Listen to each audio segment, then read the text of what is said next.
students. Today we will discuss again very interesting topic, price elasticity of demand. अपने पिछले lecture में जो हमने लॉ ऑफ डिमांड स्टडी किया था, लॉ ऑफ डिमांड हमें क्या बताता है? मोर price, less demand, less price and more demand, यानी कि प्राइस एंड डिमांड में इनवर्स रिलेशन है, डायरेक्शन बताता है। लॉ ऑफ डिमांड हमें सिर्फ एक क्वालिटेटिव इंफॉर्मेशन देता है, बट इलास्टिसिटी ऑफ डिमांड हमें बताता है कि कितने परसेंट प्राइस में चेंज आने पर डिमांड में कितने परसेंट चेंज आएगा। यानी कि elasticity of demand tell us quantitative information, law of demand only qualitative direction बताता है सिर्फ, और elasticity of demand quantitative information देता है, कितने परसेंट प्राइस में चेंज आने पर डिमांड में कितने परसेंट चेंज आ रहा है। तो ये जो इलास्टिसिटी ऑफ डिमांड है 3 टाइप्स की होती है, income elasticity demand, price elasticity demand and cross elasticity demand. और जो आपके सिलेबस में है वो सिर्फ प्राइस इलास्टिसिटी डिमांड। तो only we will discuss price elasticity of demand. और इलास्टिसिटी ऑफ डिमांड को डिनोट कैसे किया जाता है?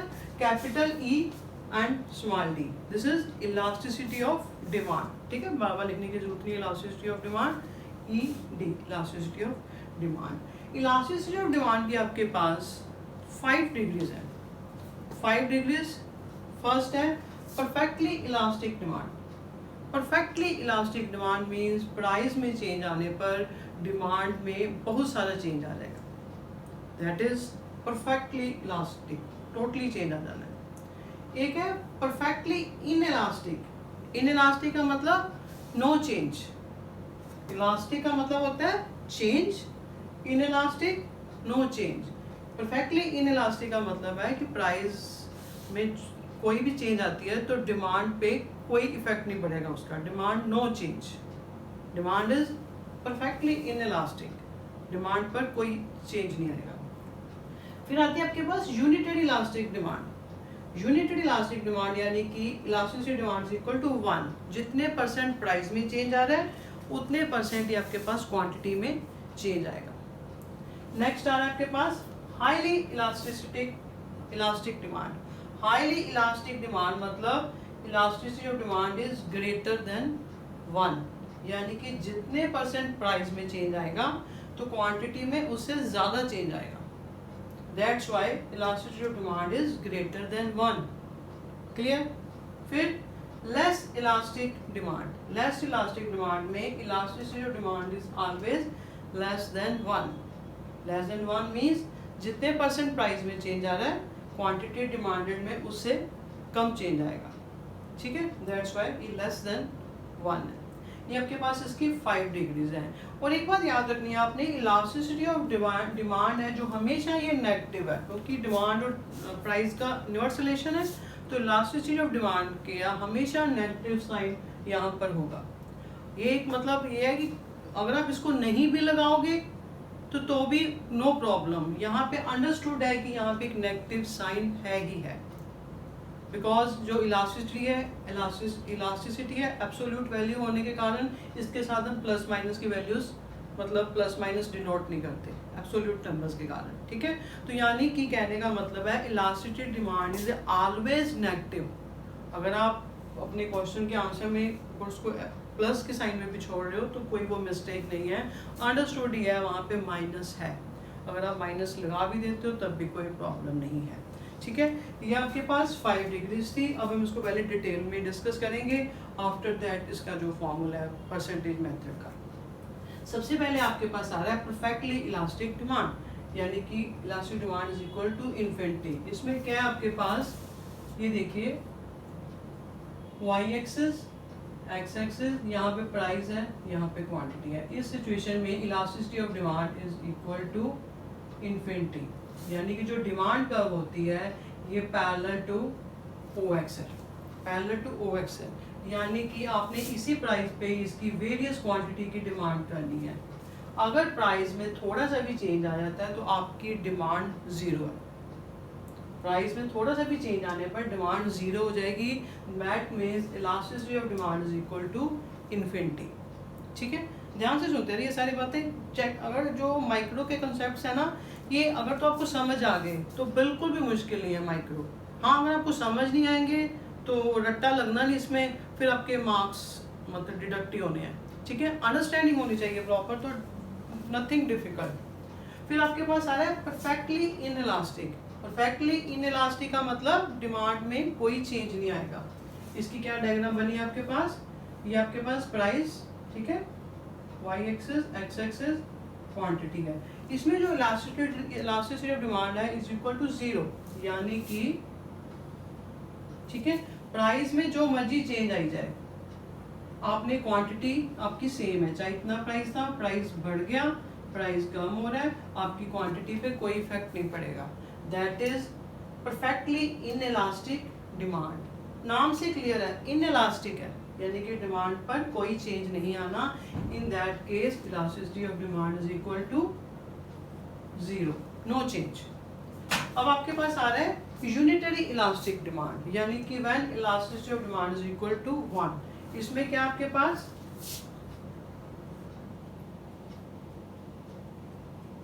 Price quantity. जो यूनिटरी इलास्टिक 1 का मतलब क्या है, जितने परसेंट प्राइस में चेंज है उतने परसेंट क्वांटिटी में चेंज है। इसमें इस जो आपकी शेप होती है दैट इज रेक्टेंगुलर हाइपरबोला। इस शेप को बोला जाता है रेक्टेंगुलर हाइपरबोला, बिकॉज तो मैं बताती हूँ, जैसे यहाँ पे आपका प्राइस था, आप इतनी क्वांटिटी की डिमांड कर रहे हो, उसके बाद आपका प्राइस ये था, ठीक है, यानी कि जितना आपके पास प्राइस कम हुआ उतने ही आपके पास परसेंटेज क्वांटिटी इंक्रीज हुई है। यानी कि शेप है रेक्टेंगुलर हाइपरबोला। रेक्टेंगुलर हाइपरबोला का मतलब है कि जो आपके पास R point, at R point जो आपका area will be same, that is rectangular hyperbola shape. पूछा जाता है कई बार व्हाट इज मतलब यूनिटरी है जब elasticity of demand, shape of demand curve is rectangular hyperbola. Rectangular hyperbola, clear, यानी कि सेम चेंज, जितने परसेंट प्राइस में चेंज है उतने परसेंट क्वांटिटी में चेंज है।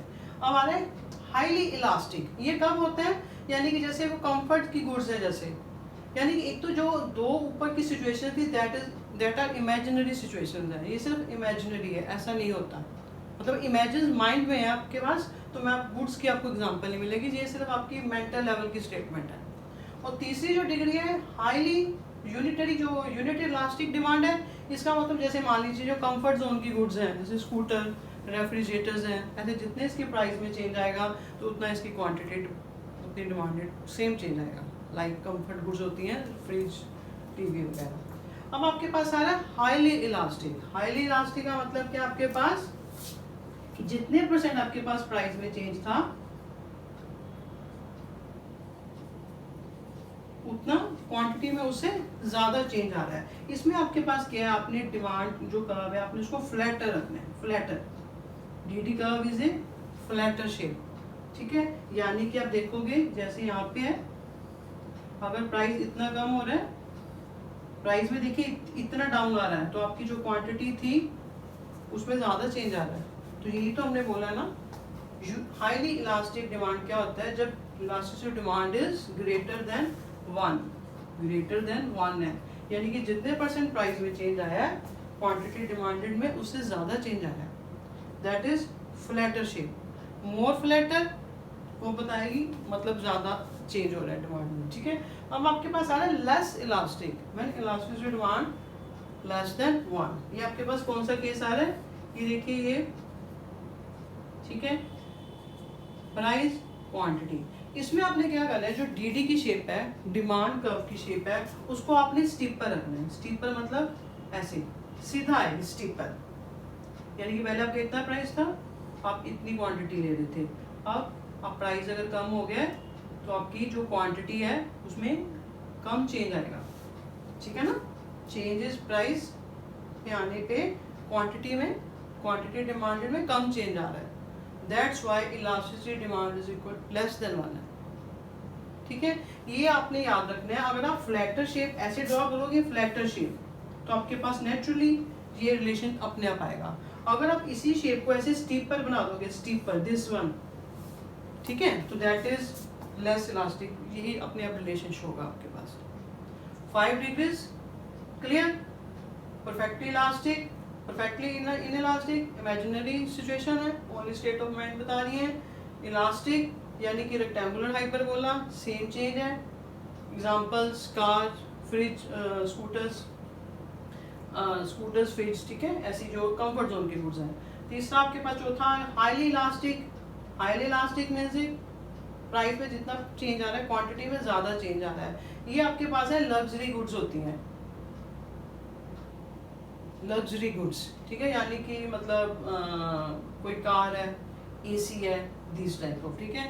फिर आपके पास आ रहा है लेस इलास्टिक। लेस इलास्टिक यानी कि प्राइस में चेंज आने पर क्वांटिटी में ज़्यादा चेंज नहीं आ रहा, यानी कि जो आपकी जो नेसेसिटीज होती हैं, यानी कि जो साल्ट है, वेजिटेबल्स हैं, इस टाइप की जो बेसिक नेसेसिटीज हैं, उसमें अगर प्राइस में चेंज आ भी रहा तो कितनी की डिमांड कर लोगे, उनकी जो डिमांड होती है वो लेस इलास्टिक है, कम चेंज आ रहा है, ठीक है। ये आपके पास 5 डिग्रीज हैं। और ये जो आपके पास प्राइस इलास्टिसिटी ऑफ डिमांड है, इसका फॉर्मूला क्या है? Elasticity of demand is equal to negative sign यहाँ पे हमेशा है ही है, चाहे नहीं भी लगा तो यहाँ पे हमेशा अंडरस्टूड है कि नेगेटिव रिलेशन नेगेटिव है, यानी कि percentage change in quantity demanded divided by percentage change in price. इसी मेथड को, ये परसेंटेज मेथड है, इसी मेथड को प्रोपोर्शनेट मेथड भी कहा जाता है। वाई?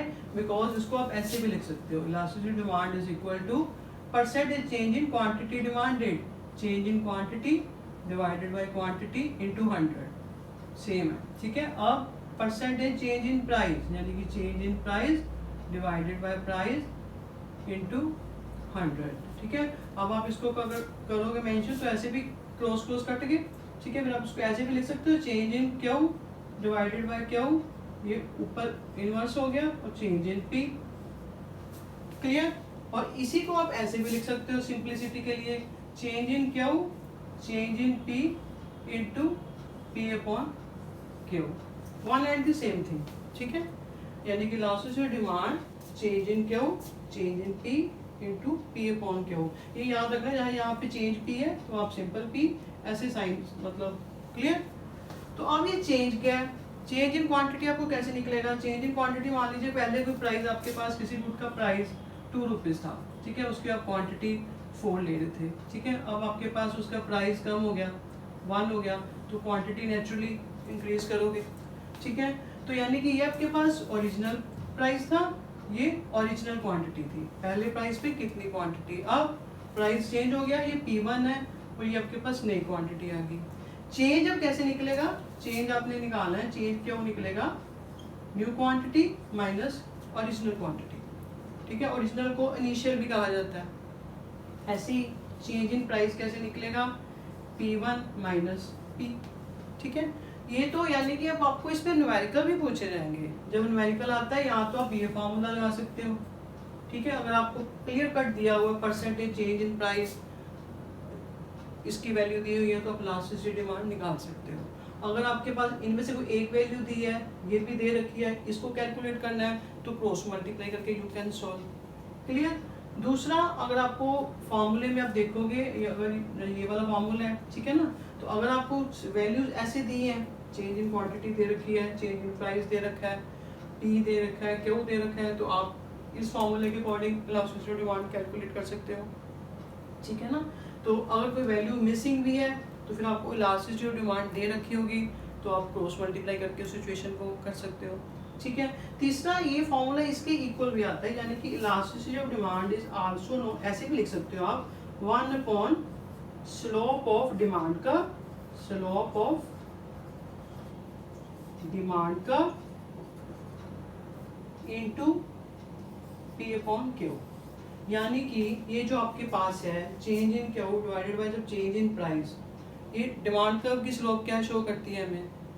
चेंज इन प्राइस, तो जब चेंज इन क्वांटिटी से डिमांड करते हो, यानी कि ये उल्टा है ना उसका, तो हम इसको 1 upon slope of demand curve भी लिख सकते हैं, ठीक है। तो यानी कि कई बार फार्मूला ऐसे भी आ सकता है इंडायरेक्ट वे में, आपको इसकी वैल्यू दे दे, ठीक है ना, तो मतलब इसकी वैल्यू दे दी, उसकी वैल्यू दे दी, तो इलास्टिसिटी डिमांड निकालनी है।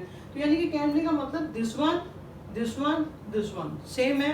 तो जो आपको जैसे सिचुएशन लगती है कि कौन सा न्यूमेरिकल, कौन सा फार्मूला एप्लीकेबल है, तो आप उसको मतलब कैलकुलेट कर सकते हो। तो ये थी आपके पास इलास्टिसिटी डिमांड्स की डिग्रीज और उसका फार्मूला।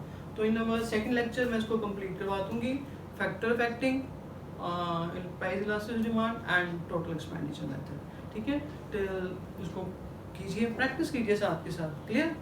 तो tell wait for next lecture. Bye.